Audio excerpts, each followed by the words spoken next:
जब पैंडेमिक होता है तो यूजली वेव्स आती हैं, और ये स्पेनिश फ्लू जो 1918 में हुआ तब भी ये देखा गया, जब हमने H1N1 स्वाइन फ्लू का पैंडेमिक देखा 2009 में तो भी ये देखा गया।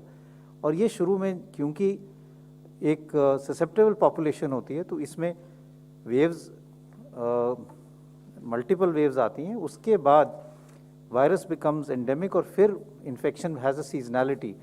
जैसे अगर हम H1N1 की बात करें तो अब उसमें जो केसेस कुछ हद तक बढ़ते हैं वो मानसून के महीने में बढ़ते हैं या सर्दियों में बढ़ते हैं, और उस टाइप की एक सीजनैलिटी वायरस की स्प्रेड में आ जाती है।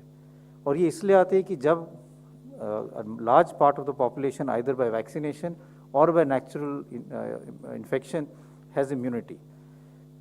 लेकिन ये वेव शुरू में क्यों आती हैं? एक तो वायरस के कारण हो सकती हैं कि वायरस कुछ हद तक चेंज करता है और वो न्यू वेरिएंट्स आ जाते हैं, जैसे हमने अल्फा और डेल्टा वेरिएंट देखें जो ज़्यादा इन्फेक्शियस थे। लेकिन also it is because of human behaviour, और ये 1918 में भी देखा गया। और 1918 का अगर हम डेटा देखें तो second wave was the most biggest wave, maximum deaths and cases happened in the second wave, लेकिन उसके बाद there was a smaller third wave also.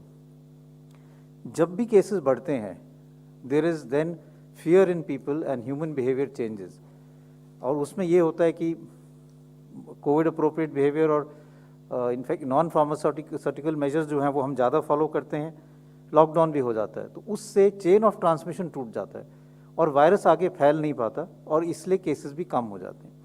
लेकिन जैसे हमारे केसेस कम होते हैं तो अनलॉकिंग शुरू हो जाती है, और अनलॉकिंग के साथ ह्यूमन बिहेवियर फिर चेंज हो जाता है, और लोग ये सोचने लगते हैं कि अब वायरस जो है अब हमारे यहाँ नहीं है, या इसमें कोई अब इतना इन्फेक्शन नहीं होगा, और फिर भीड़ इकट्ठी होने लगती है, मास्क लगाना कम हो जाता है, और उसके होने से वायरस फिर कम्युनिटी में फैलना शुरू हो जाता है, और उससे फिर एक नई वेव बनती है। इसलिए अगर हमें अगली वेव्स को रोकना है तो हमें कोविड अप्रोप्रिएट बिहेवियर बहुत एग्रेसिवली फॉलो करना पड़ेगा, जब तक हम ये ना कह पाएँ कि now significant number of our population is vaccinated. क्योंकि जैसे मैंने कहा कि जब हमारे यहाँ पे इनफ पीपल आर वैक्सीनेटेड या नेचुरल इम्यूनिटी हो जाएगी then these waves will stop. लेकिन तब तक जो है अप्रोप्रिएट बिहेवियर ही एक हमारे पास रास्ता है जिससे हम आगे वेव्स को कम कर सकते हैं या रोक सकते हैं। दूसरा पॉइंट था कि ये जो अगली वेव्स हैं ये बच्चों में ज़्यादा सीरियस होंगी।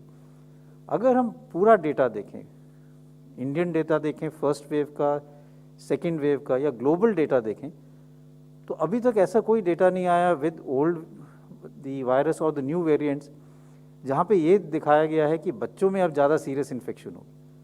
अगर हम सेकेंड वेव का डेटा भी देखें तो जो भी बच्चे एडमिट हुए थे हॉस्पिटल में 60 to 70% जो बच्चे एडमिट हुए थे दे वर दोज विद कोमॉर्बिडिटीज़, या तो उनकी इम्यूनिटी कम थी, या कुछ ऐसे बच्चे थे जो कीमोथेरेपी पे थे।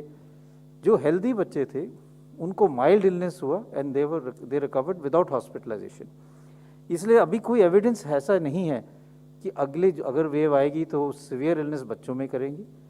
और चाहे हम इंडियन डेटा देखें चाहे ग्लोबल डेटा देखें, और कई पार्ट्स ऑफ द वर्ल्ड में अभी भी कई केसेस आ रहे हैं, नए वेव चल रहे हैं, लेकिन उसमें कभी अभी तक भी ऐसा कोई डेटा नहीं आया कि बच्चों में ज़्यादा सीरियस इन्फेक्शन होती है। तो I don't think that we will have any serious infection in the future in children.